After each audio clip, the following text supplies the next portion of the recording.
President নির্বাচনকে সামনে রেখে প্রচার কাজে ব্যস্ত সময় কাটাচ্ছেন ডেমোক্রেট ও রিপাবলিকান প্রার্থীরা। এরই অংশ হিসেবে ভাইস প্রেসিডেন্ট ও ডেমোক্রেটিক পার্টির প্রার্থী কামালা হ্যারিস অ্যারিজোনা স্টেটে নির্বাচনী প্রচারণা চালান। প্রতিদ্বন্দ্বী ডোনাল্ড ট্রাম্পকে ঠেকানোর চেষ্টায় সেখানে জোর প্রচার চালান তিনি। একই দিনে ট্রাম্পও মন্টানায় প্রচার চালান।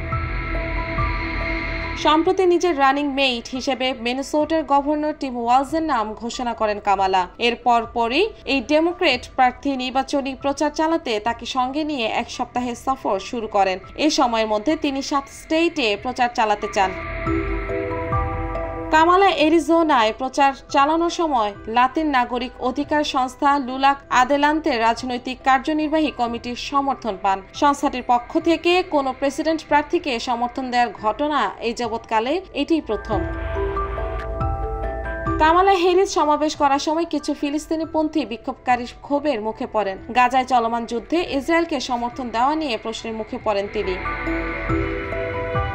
এর আগে মিশিগানে নির্বাচনী সমাবেশ চলাকালেও বিক্ষোভের মুখে পড়েছিলেন কামালা। বিক্ষোভকারীরা তাকে বক্তব্যের মাঝপথে থামিয়ে দেন। রিপাবলিকান প্রার্থী ও সাবেক প্রেসিডেন্ট ডোনাল্ড ট্রাম্পও মন্টানা স্টেটের বোজেমানে একটি সমাবেশ করেন।